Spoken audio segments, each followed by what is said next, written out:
Good afternoon, ladies and gentlemen, dear friends, and welcome to the first hotline of the ESC Congress 2020. I am Barbara Casadei, and I'm here live in the studio in Amsterdam, joined by my co-chair, Rudolf de Boer, and discussant, Marco Metra. And if I close my eyes, I can feel the 100,000 of you watching. So we will now start, but first I wanted to know that you can send your question and you should send them as quickly as possible. Then Marco Roffi behind the curtains will moderate them. So on we go on the next chapter of the most successful recent drug in cardiovascular, in the cardiovascular field, the glyphosate story. Rudolf. Yeah, thank you very much, Barbara, and also from my side, a warm welcome. And thank you for calling in for this very important trial. And I'm sure you're just as eager as we are to hear about its results. And therefore, it's my pleasure to announce Dr. Milton Packer from Dallas, Texas, who, on behalf of the Emperor Reduced investigators, will now present the main results to you.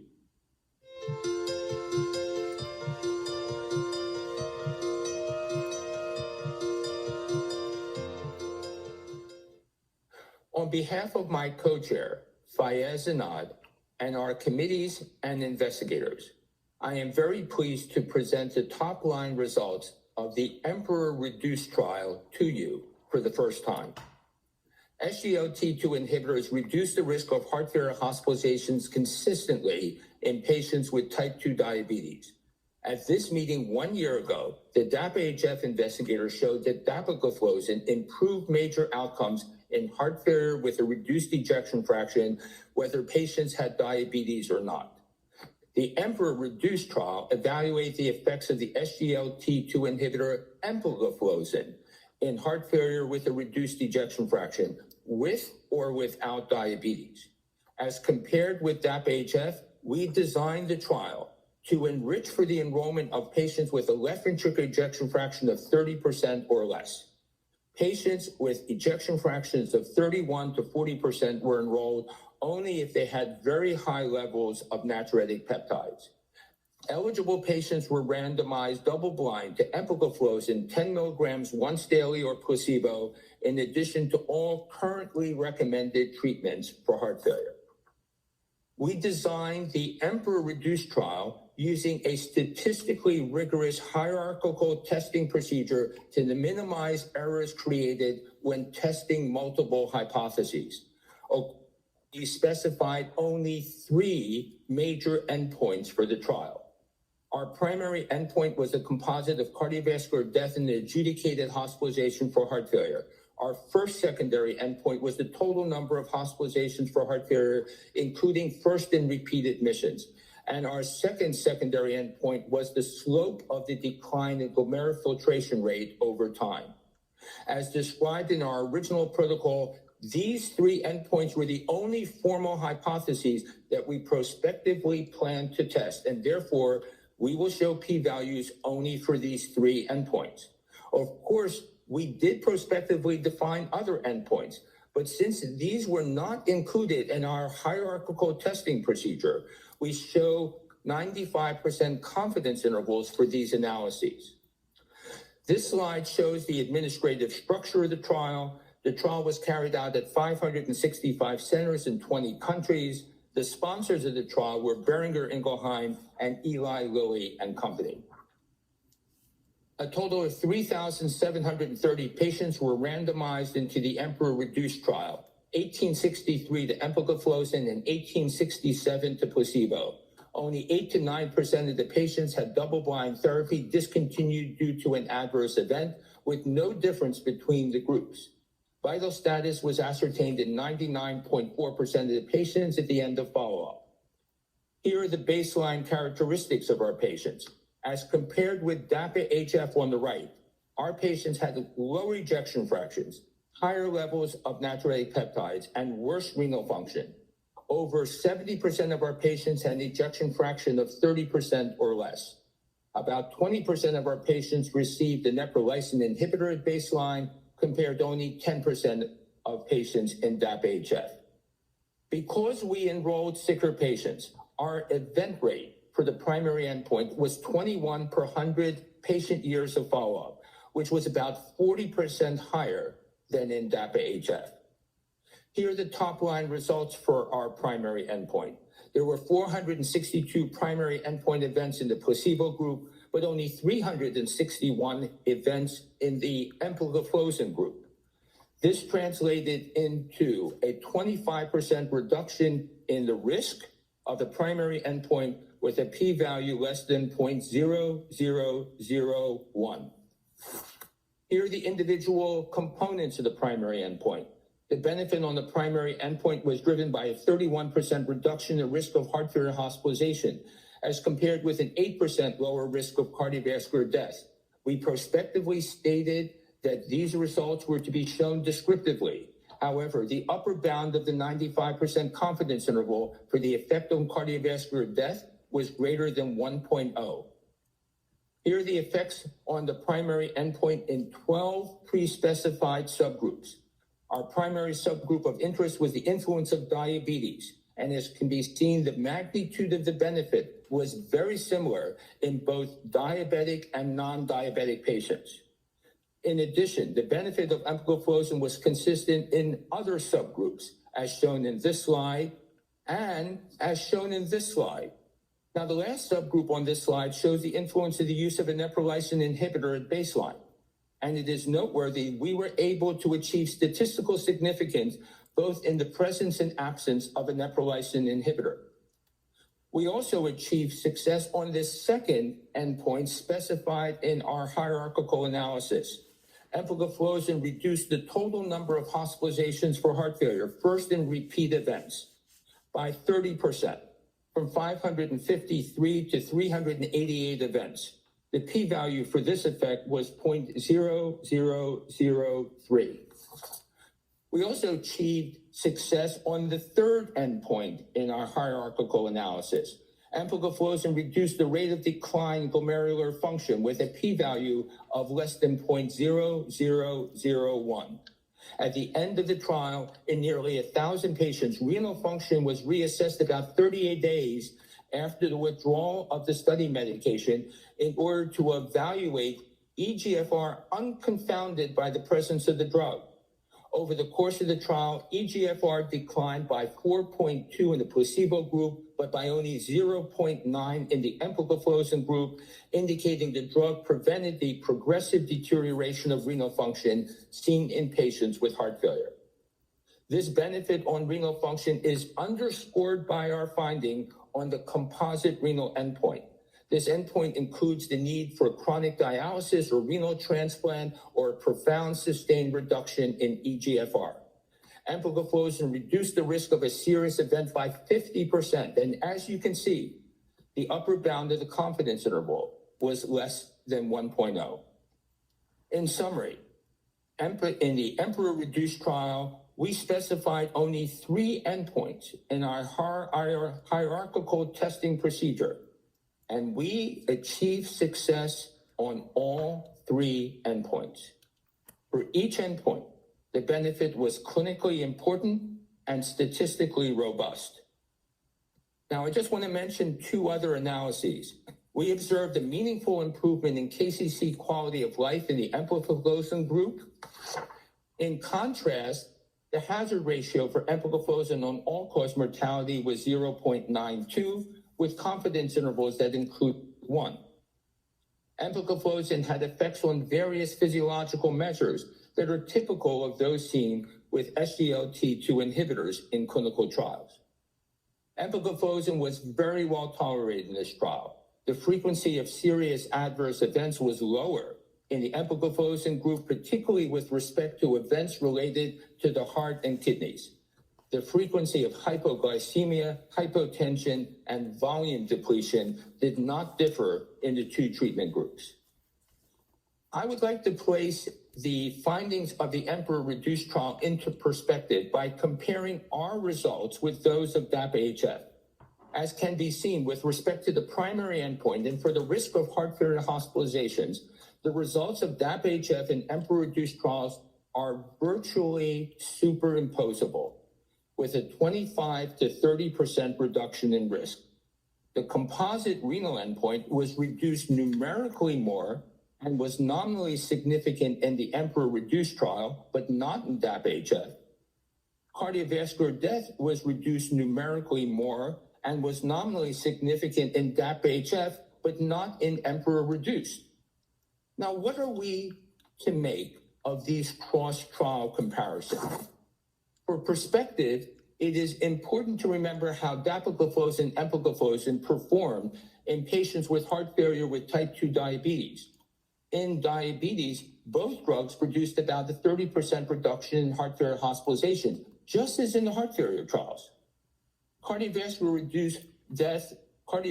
death, however, was reduced by about 40% in the trial with empagliflozin, a statistically significant effect.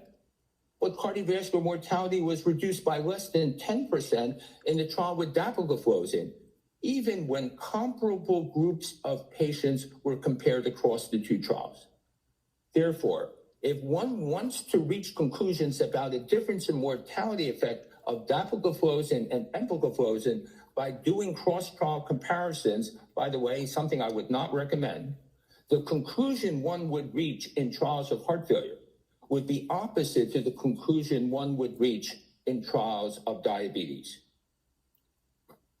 In conclusion, in patients with chronic heart failure with a reduced ejection fraction, EMPEROR-Reduced achieved all three endpoints pre-specified as key outcomes by hierarchical testing, each with a p-value of less than 0.001. The 25% decrease in the risk of the composite of cardiovascular death and heart failure hospitalization observed in EMPEROR-Reduced was identical to that seen in DAPA-HF. Empagliflozin reduced the total number of hospitalizations for heart failure and slowed the rate of progression of renal disease. Although the effect on cardiovascular death in EMPEROR-Reduced was smaller than that seen in DAPA-HF, the reverse was true when the effects of dapagliflozin and empagliflozin on cardiovascular death were assessed in comparable patients with diabetes. Accordingly, the effects of these drugs on survival appears to be characterized by significant heterogeneity. However, taken together, we believe the concordant results of DAPA-HF and EMPEROR-Reduced should be sufficient to establish SGLT2 inhibitors as a new standard of care for patients with heart failure and a reduced ejection fraction. I thank you so much for your attention. Thank you very much, Dr. Packer, for this beautiful and beautifully presented results. Now for the discussion, I invite Marco Metra, who is the editor-in-chief of the European Heart Journal Heart Failure. Please, Marco. Thank you, Barbara. Thank you to the organization for given me the honor to discuss this landmark trial. As already shown, SGLT2 inhibitors administered to patients with diabetes have consistently reduced heart failure hospitalizations and cardiovascular deaths. On the basis of these results, trials in patients with heart failure have been conducted. Last year, we had the results of DAPA-HF with the dapagliflozin, and this year we have the presentation of EMPEROR-Reduced with empagliflozin in patients with heart failure and reduced ejection fraction. This slide, the results with the two endpoints of the trial, the primary endpoint of cardiovascular death and heart failure or heart failure hospitalization was reduced by 25% by empagliflozin compared with placebo. And the second hierarchical endpoint of total heart failure hospitalizations was reduced by 30% with empagliflozin versus placebo. Now, these results have to be put in context, as already done by Milton Packer, comparing with the results of DAPA-HF. And first of all, the baseline characteristics. As already pointed out, patients in EMPEROR-Reduced had more severe heart failure, as shown by the lower ejection fraction and the higher NT-proBNP levels, compared to those of DAPA. These patients also had a lower renal function at baseline, and this allows to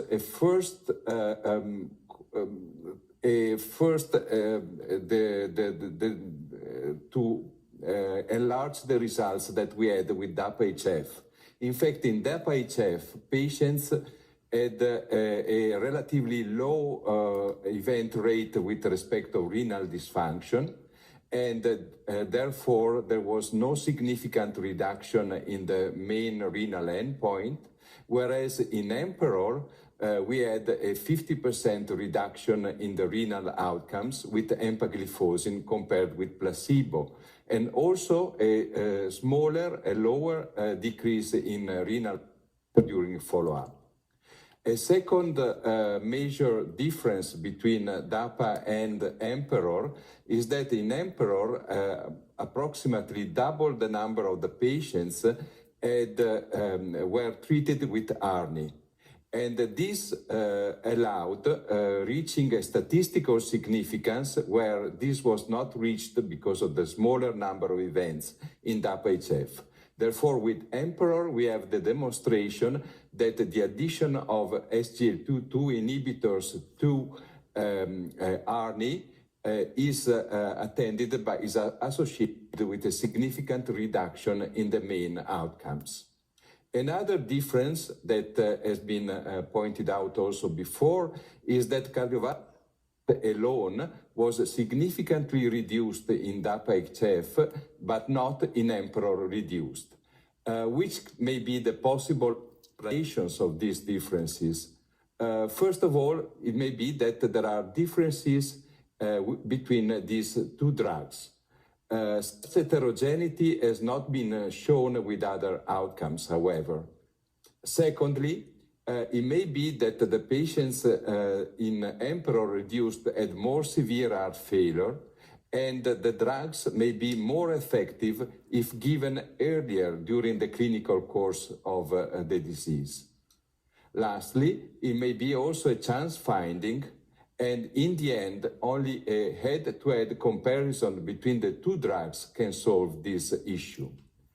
What I want to use to conclude my discussion is, however, a general finding. We now have new drugs for the treatment of heart failure, and these drugs may consistently improve the outcome of our patients compared to traditional therapy.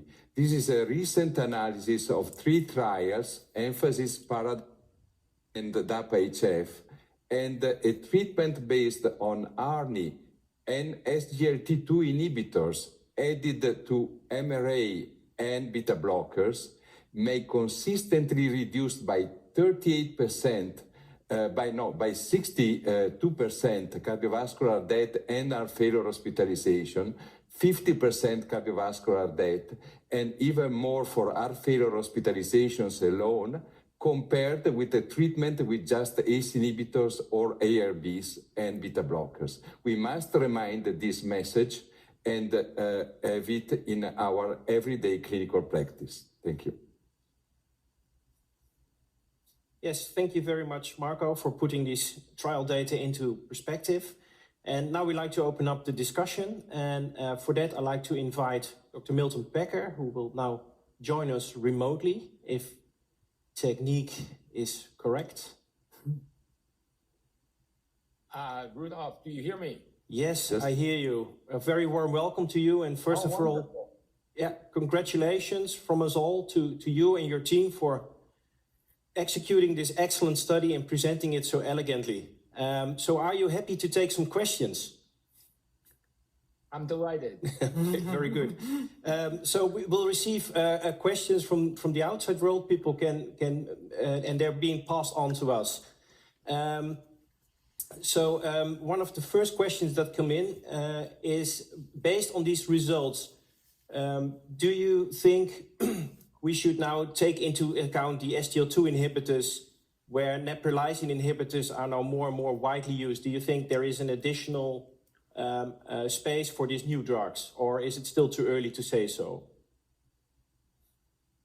No, I think that the combined results of EMPEROR reduced together with DAPA-HF now establish SGLT2 inhibition with empagliflozin and dapagliflozin as a new cornerstone of the treatment of heart failure. And now, so this is now the fourth cornerstone. The other three cornerstones are angiotensin receptor neprilysin inhibitors, beta blockers, and mineralocorticoid receptor antagonists. So now we have four cornerstones of the treatment of heart failure. And patients with heart failure and a reduced ejection fraction should be receiving all four drugs. Right. Thank you. Hi, Dr. Packer, it's Barbara Casadei here, and I have another question, and it's about death and the quality of death. So the difference in cardiovascular mortality between DAPA-HF and EMPEROR, might it be due to the different cause of death? Are patients dying more of sudden death in your trial than in DAPA-HF, or is it due to other deterioration of heart failure and other type of deaths? I don't actually think there's a difference in cardiovascular mortality between the two trials. Yeah. The overall effect on cardiovascular death in these trials is about 15%. And we are delighted to be reporting that in a meta-analysis which is coming out in the Lancet tomorrow. Our primary results paper has already been posted to the New England Journal of Medicine website yesterday. Mm-hmm. So I think overall the estimate of cardiovascular mortality with these drugs is about 15%. Some trials hit a little bit lower, a little bit higher on the range within the confidence interval. When we looked at mode of death, we saw actually a more striking effect on sudden death than in pump failure death. And that's also what has been seen in other trials of drugs for heart failure that reduce mortality.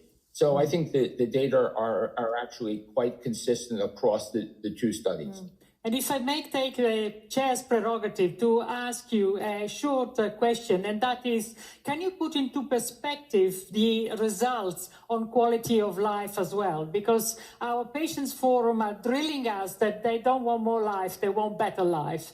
And so the effect of quality of life with DAPA-HF seems to be larger, but maybe it's just not. No, our effect on KCCQ was the same. The same. Exactly the same as seen in DAPA-HF. What was really impressive, and we recently analyzed these data, we saw a meaningful shift in New York Heart Functional Class with empagliflozin. This is actually a more stringent criteria than KCCQ. It's very hard to shift someone's New York Heart Functional Class. And here's what's really impressive. In EMPEROR Reduced, we saw a greater number of patients who improved New York Heart Class and fewer patients who deteriorated their New York Heart Class. And that difference between placebo and empagliflozin was statistically significant in both directions, even after only 28 days after randomization. That's very impressive. Thank you very much. Rudy.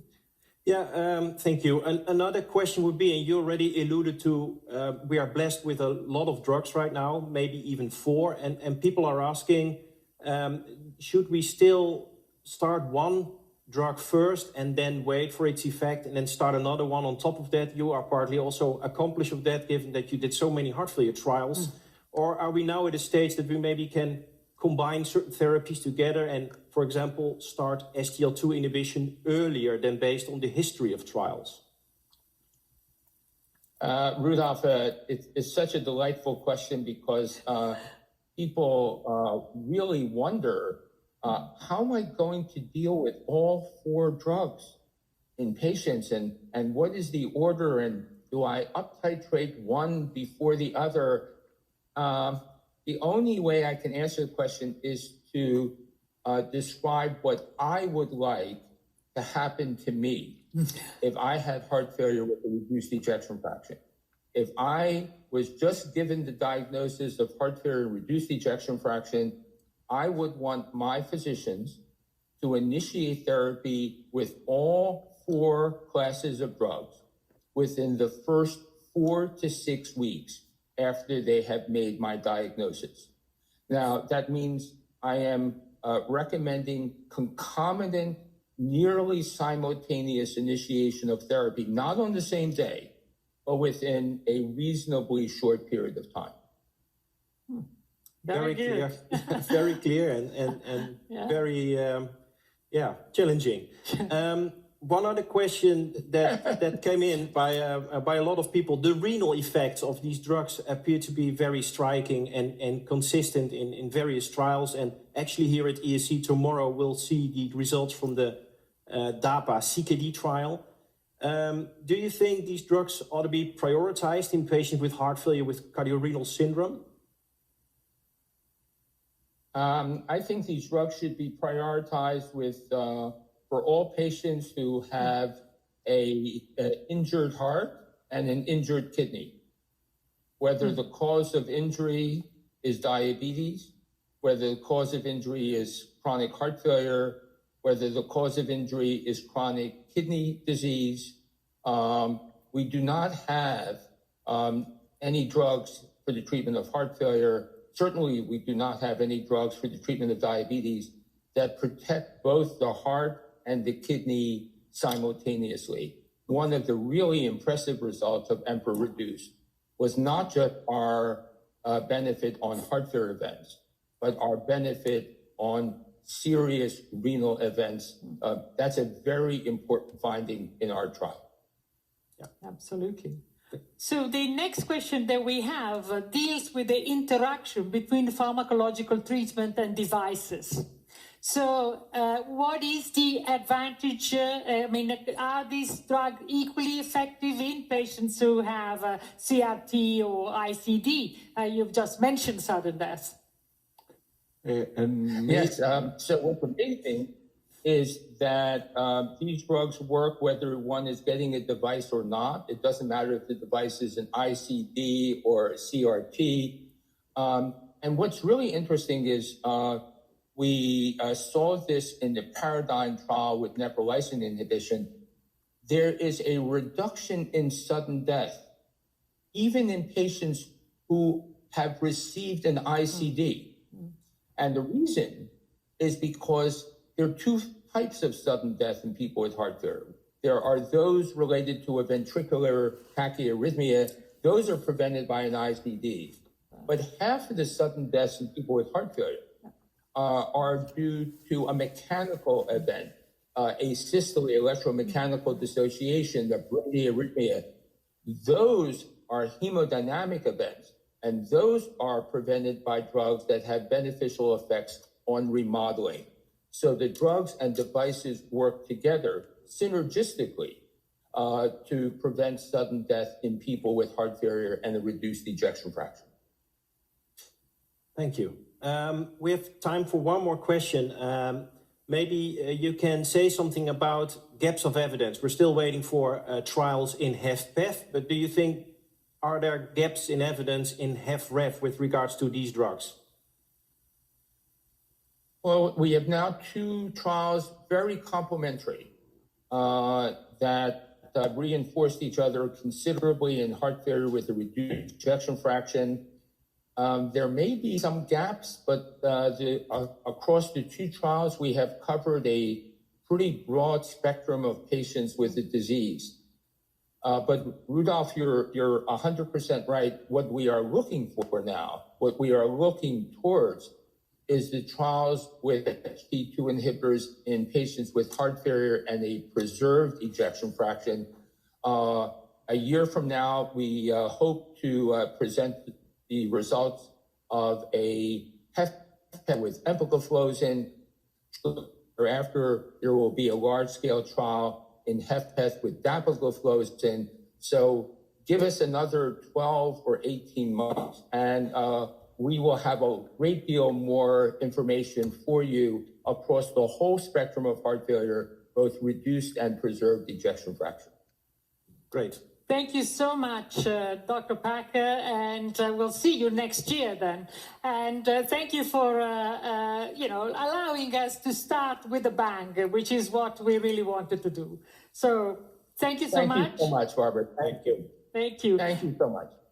And thank you to my co-chair, Rudolf, to Marco Metra for discussing it, and to you, and for listening and for your questions. And stay tuned, because there is a lot more to come, and particularly tomorrow, DAPA CKD. Bye. Bye-bye.